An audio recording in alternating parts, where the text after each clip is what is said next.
Comme je disais au début de la célébration, c'est vrai que cette année, on va vivre Noël autrement, et je pense que c'est important de le vivre intensément.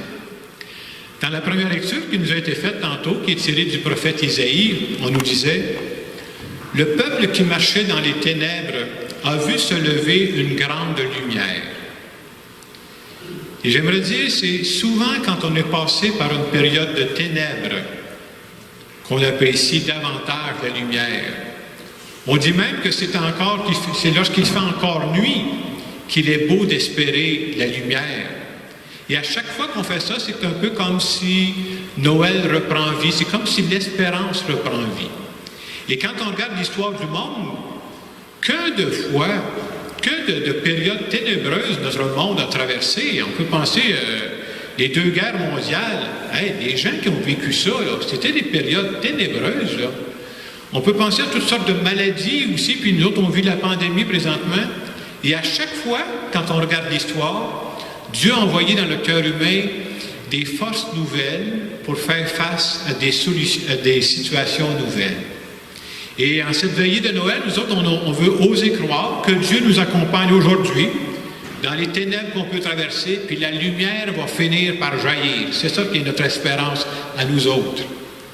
Et dans l'évangile de Noël, l'ange va dire au berger, « N'ayez pas peur, ne craignez pas, je vous annonce une bonne nouvelle, je vous annonce une grande joie, un sauveur nous est né. » Et à travers ça, on voulait nous dire que Jésus, c'est Dieu a envoyé Jésus sur la terre pour nous montrer son vrai visage. Et Jésus est venu annoncer un Dieu Père, un Dieu d'amour. Il faut savoir qu'à l'époque, c'était tout à fait révolutionnaire. On disait jamais ça, un Dieu Père, ça n'a pas d'allure. Dieu, il était perdu dans son ciel. Et pourtant, c'est ce Dieu-là que Jésus est venu nous annoncer. Pas un Dieu police qui nous attend au coin de la rue pour nous faire payer nos erreurs, là, c'est pas ça, là. Pas un Dieu qui est enfermé dans son ciel et qui n'a pas de temps à perdre avec les humains, non, non.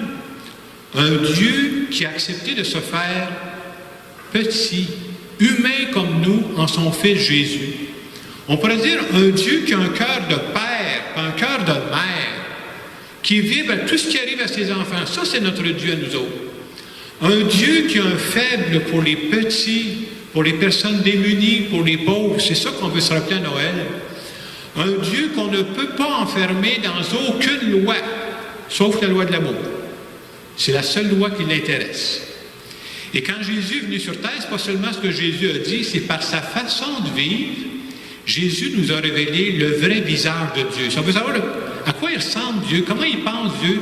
Mais on regarde comment Jésus a vécu, là, ça nous montre quel est notre Dieu. Mais soyons honnêtes, que de fois les êtres humains, nous autres, là, on a déformé le visage de Dieu, là, soit par nos paroles ou par nos façons d'agir, de « Hey, c'est pas ça, Dieu, là. Dieu a le cœur beaucoup plus large que ça. » Et pour montrer que des fois, c'est vrai, on peut défigurer le visage de Dieu ou le visage de d'autres personnes, j'ai pensé vous conter ce fait-là. On me dit qu'il était véridique. Alors, il y a plusieurs années, il y a un peintre qui est allé voir le pape Léon XIII. Le pape Léon XIII a été pape, lui, de 1878 à 1903. Alors, le peintre est allé voir le pape, et il s'est rendu auprès du pape, et il dit, « Sa sainteté, est-ce que je pourrais faire votre portrait? Je suis peintre. » Ah, ben le pape, il dit, « Coudonc, tant qu'à y être, fais ta job, vas-y. » Alors, il a commencé à le peindre, puis tout ça, puis il est allé compléter ça. Un mois plus tard, le peintre est revenu avec la peinture du pape. Et quand il est revenu, c'était évident que ce peintre-là avait vraiment bonne volonté. Mais il avait très peu de talent. Alors, le portrait était semblant, coup-ci, coup-ça, mais ça ne se ressemblait pas pantoute. Alors, vous comprendrez que le pape Léon XIII, quand il a vu apparaître son portrait, puis il a vu ça, il fallait qu'il soit charitable. Vous comprenez, il était pape, hein, c'était pas le temps de dire n'importe quoi. Fait qu'il a dit merci, merci beaucoup. Mais il dit, est-ce qu'on pourrait juste ajouter une chose sur le portrait que vous avez fait de moi? J'aimerais qu'on mette une citation biblique au bas de mon portrait. Ah, le peintre dit, il n'y a pas de problème, dites-moi la phrase, puis je vais l'écrire.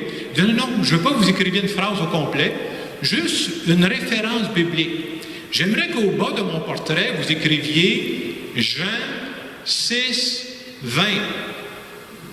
Jean 6, 20, ça veut dire l'Évangile de Saint Jean, au chapitre 6 et le verset 20. Ah, très bien, je vais vous faire ça. Il dit, les gens comprendront. Alors, il faut savoir que le chapitre 6 de Saint Jean, qu'est-ce qui se passe? L'épisode, c'est quand les disciples de Jésus partent sur l'eau, ils s'en vont en mer, puis l'eau commence à rentrer dans la barque. La tempête s'élève. Hey! La peur leur prend, puis c'est la panique générale. Puis à ce moment-là, on nous dit que Jésus, qui n'était pas avec eux, Jésus va venir les rejoindre en marchant sur les eaux. Puis quand ils vont le voir arriver, ils ont peur. Ils disent, c'est un fantôme, ça, cette affaire-là. Ils sont paniqués. Et quand Jésus va arriver juste à côté de ses disciples, qu'est-ce qu'il va leur dire?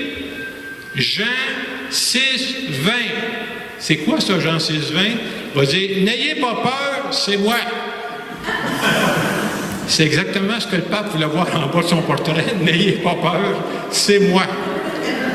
Je vous compte ça parce qu'il me semble que notre rôle à nous, c'est d'être des visages de Dieu dans notre monde. Mais soyons honnêtes, des fois, on déforme un peu son visage. Hein. Des fois, ça serait bon que ce soit marqué en dessous de notre face, nous autres aussi. Là. Jean 6, 20. N'ayez pas peur, c'est pas exactement ça, Dieu. Mais fêter Noël cette année, c'est se rappeler que Dieu veut passer par nous pour manifester son visage dans notre monde. Et quand les gens me regardent vivre, c'est une bonne question à se poser, hein? Quand les gens me regardent vivre, est-ce qu'ils voient vraiment le visage de Dieu? C'est-à-dire un visage de bonté, un visage de générosité, un visage de compassion, je dirais un visage d'espérance, même s'il y a des défis à relever. Là. Quand les gens nous regardent vivre de ce temps-là, qu'est-ce qu'ils voient dans ma face? Ils voient-tu quelqu'un qui marche sur la peur ou quelqu'un qui a de l'espérance, même s'il y a des défis à relever? Et en fait, moi, en tout cas, en cette fête de Noël, c'est ce que je retiens cette année. Comment être visage de Dieu dans la situation spéciale que nous sommes en train de vivre? En terminant cette homélie, j'aimerais simplement faire une prière en notre nom à tous.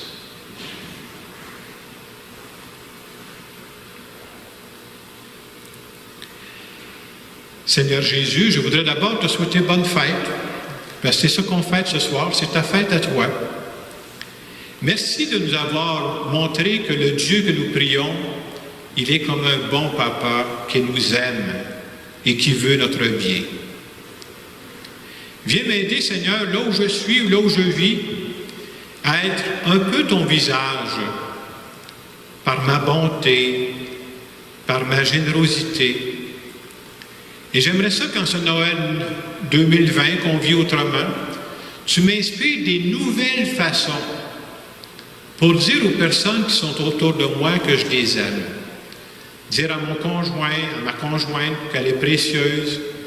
Dire à mes enfants qui sont la merveille de ma vie, que mes amis sont un cadeau précieux. Mais je crois que c'est tout toi qui nous donne ça. Et je veux dire merci Seigneur d'être dans ma vie. Et en cette veillée de Noël, je veux te dire merci pour tous les cadeaux que tu me fais. Et les principaux cadeaux, je crois que ce sont les personnes que tu mets autour de moi. Amen. Il y a quelque temps, j'ai suivi une session dans laquelle on nous posait cette question-là, puis je vous la pose en cette veillée de Noël. Il nous disait, c'est quand la dernière fois que vous avez fait quelque chose pour la première fois? Je répète un peu la question. Hein? C'est quand la dernière fois que j'ai fait quelque chose pour la première fois? Je vous dis ça parce que vous savez que cette année, le Noël est spécial. On ne pourra pas le vivre de la même façon. Et je pense que c'est une belle occasion pour être créatif. Qu'est-ce que je pourrais faire en ce Noël-ci que je n'ai jamais fait? Juste pour faire plaisir à du monde. Moi, j'avoue que c'est déjà commencé. Je n'ai un bout de fait. Il y a un deuxième bout qui va arriver demain après-midi.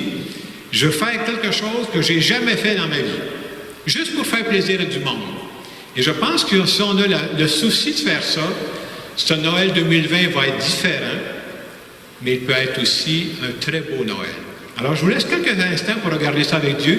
Qu'est-ce qu'on pourrait faire de différent cette année?